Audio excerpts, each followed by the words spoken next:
My name's Lorraine.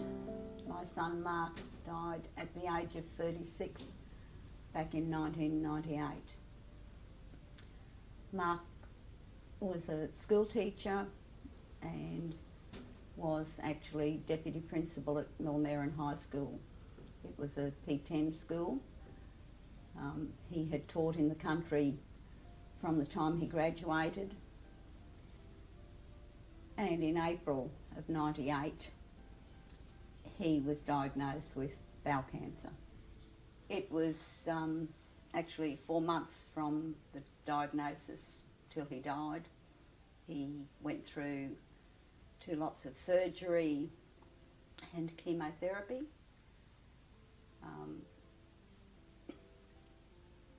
But obviously the end was inevitable, and on the 28th of August he passed away.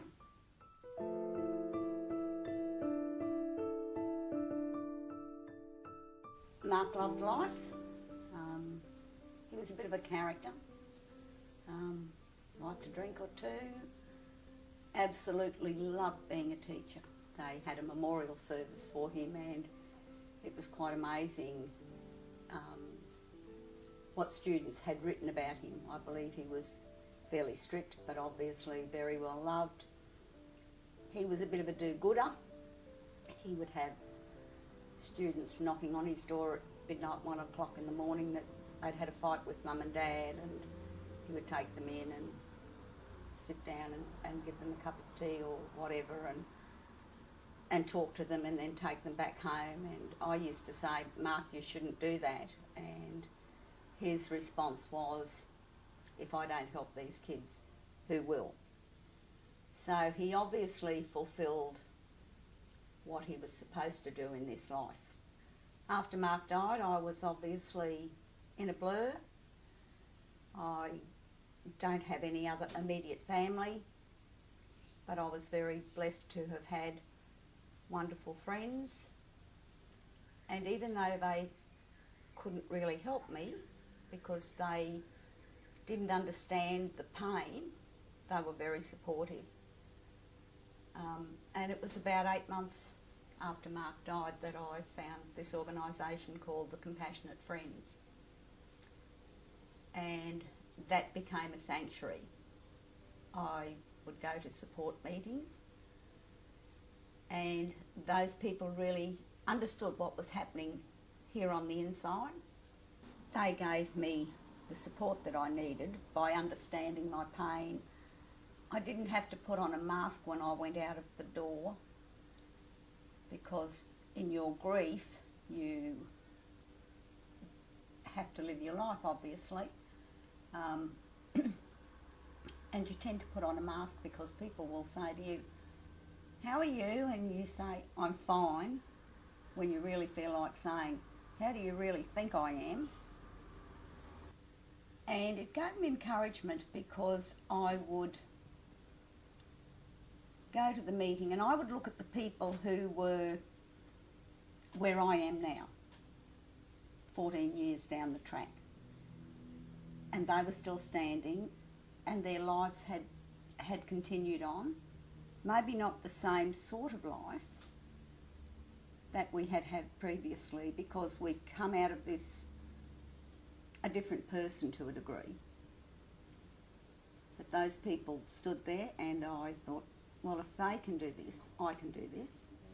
So I've been involved with Compassionate Friends now since, I think it was June in '99, along with my friends. They've been my saviours. My life now is pretty good. I have done a lot of things over the years since Mark has passed away, and I guess some of that has also been encouragement from his life, because I can remember Mark saying to me many years ago that he used to say, that he was never going to see 40, and I don't know what that was all about, but he was right, and he was saying that from the age of about 25. And I said to him one day, well, what would happen to me? And he said to me, you will survive, Mum, because you're stronger than I am. So I had to survive. I believe that in my life, or hopefully in my life, I didn't let any of my loved ones down. So if I gave into this, I would be letting them down. My life is no longer a struggle. There are days when, even after all this time, I will have a really miserable day. And I feel you have to allow yourself to do that and just let the rest of the world pass you by. Because you don't ever get over the death of a child. I don't think you ever get over the death of any loved one, but a child is very different. But you do learn to live with it. And if you are to survive, you have to learn to live your life different than it was before, because that person is not missing. For the majority of people that from my own experience and people I have been in contact with over the years, it takes at least 2 to 3 years before you even come to some sort of acceptance of this is what's happened in your life. I retired in the year 2000, and at that stage had been attending Compassionate Friends meetings for about 18 months. And I knew that I didn't want to sit in 4 walls. There was things to do. So I rang Compassionate Friends, had never ever had anything to do with the internal running of Compassionate Friends, and just said, do you people have volunteers? And our then coordinator said, oh look, even if you've got an hour or two to spare, that would be great.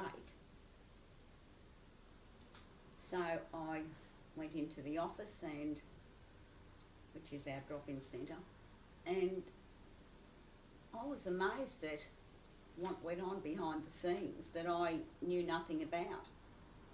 So I said, would you like me to come back tomorrow?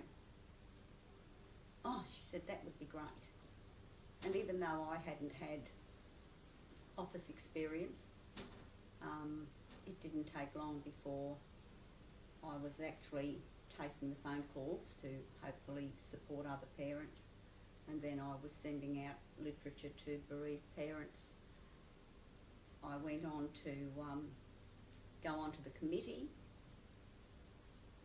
and Compassionate Friends probably almost became another full-time job, except that I was a volunteer. I have hopefully helped other parents who were in the situation of having lost their child.